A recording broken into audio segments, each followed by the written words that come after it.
আর হাঁপানি আসছিল আর আব্বুতুন মানে হার্টের সমস্যা মারা গেছেন আর পরিবার তুন ডায়াবেটিস হয়ে ডাক্তার হাসে যায় ডায়াবেটিস ধরা হয়।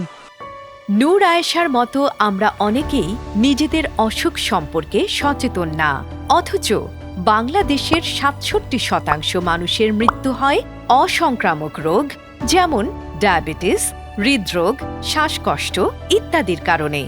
এই রোগগুলো দীর্ঘস্থায়ী এবং ধীরে ধীরে শরীরের কার্যক্ষমতা কমিয়ে ফেলে। ফলে এই রোগগুলোর সাথে লড়াই করে বেঁচে থাকার জন্য প্রয়োজন হয় সঠিক ওষুধ, নিয়মিত ফলো আপ এবং লড়াই করার মানসিক শক্তি। আর আমি সাগরে মাছাতে যা তারপরে সময়ে ফাইলে সময় না পায় টিয়ার কারণে মানে ডাক্তার দেখাতে সময় দেরি হয়ে গেবে। ডায়াবেটিসের কারণে মানে হাম খরচ করতে মনে হয় আত্মার ফুলিবা হয় তাই আড়াউড়া করতে মনে হয়। ডায়াবেটিসের কারণে আমি টেনশন করি। আন্তর্জাতিক ডায়াবেটিস ফেডারেশনের তথ্য মতে ২০২৫ সালে বাংলাদেশে ডায়াবেটিস রোগীর সংখ্যা প্রায় ২.৫ কোটি। ২০৩০ সাল নাগাদ বৃদ্ধি পেয়ে যা ৪.৫ কোটিতে গিয়ে দাঁড়াবে। এই বিশাল সংখ্যক ডায়াবেটিস রোগীদের মধ্যে বেশিরভাগই টাইপ 2 ডায়াবেটিসে আক্রান্ত, যা জন্মগত নয়। যারা তো প্রেশার আছে ডায়াবেটিস আছে তাদের পরীক্ষা করতে হইয়ে মানে আড়ারে ওষুধ খাইতে হয় নিয়মিত শরীর তো হাঁটাহাঁটি করতে হইয়ে। ২০২৩ সালের অগাস্ট মাস থেকে prevention and management of diabetes and other non communicable diseases among vulnerable and underserved populations in Bangladesh প্রকল্পটি কক্সবাজারের প্রান্তিক এবং রোহিঙ্গা জনগোষ্ঠীর সাথে কাজ করে আসছে।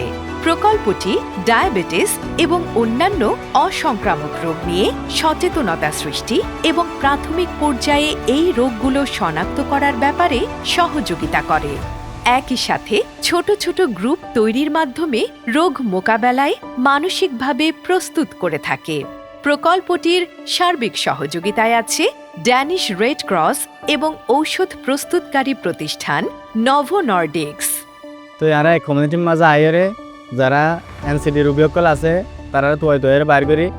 তো তারা যে নজানের ডাকে হসপিটাল আছে, হসপিটালে যাইলে তারা ওষুধ খাইব, ওষুধ খাইলে তারা বালা থাকিব তারা নজানিত তারাই তারা বুঝাইরা হসপিটাল ফাটায়। হসপিটাল ফাটার পরে ডাক্তার চাইরে তারা ওষুধপত্র দেয়, কিন্তু তারা ঠিকমতো হারকি না হারি না রায়ের টাইম রোজ চাই যদি না হাত দুটি গেলে হাই পল্লা হয় আর তারা টাইম মতো হতুনত হসপিটাল যা ফুরিব ইয়া নারা জানা দিই তারা ওষুধ খাইরে ঠিকমতো মানে শান্তির থাকে। ডেনিশ রেড ক্রসের সহায়তায় এনসিডি ক্রনিক ডিজিজ যেটা হচ্ছে মানে ডায়াবেটিস, হাইপারটেনশন, সিওপিডি, অ্যাজমা এবং ক্যান্সার রোগীদের চিকিৎসা সেবা নিশ্চিত করার জন্য এখানে এনসিডি প্রোগ্রাম চালু করে। তখন থেকে আমরা এনসিডি রোগীগুলো স্ক্রিনিংয়ের আওতায় নিয়ে আসছি। আমাদের এটা হওয়ার কারণে যেটা হচ্ছে বাস্তুচ্যুত মায়ানমার নাগরিকদের তাদের স্বাস্থ্যসেবা নিশ্চিত হচ্ছে এবং এনসিডি রিলেটেড কমপ্লিকেশনগুলো কম হচ্ছে এবং ইমার্জেন্সিতে পেশেন্টের বার্ডেন কমে আসতেছে এবং তাদের জীবনযাত্রার মান উন্নত হচ্ছে।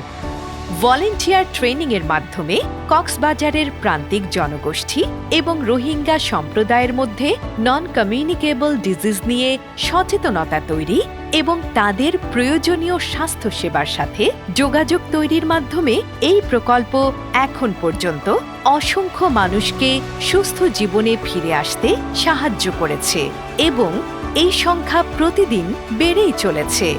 আগে 10 কেজি 12 কেজি খাইতে মানুষ চাহারাত আছে, ইন্দাত আছে, মৃত্যুর মাঝে বইয়ের আছে, দিনা 10 কেজি খাইতে মানুষ আছে, 8 কেজি খাই 8 কেজি তো আছে, 6 কেজি খাই 6 কেজি তো খাইতে আছে, ইয়াদ আছে।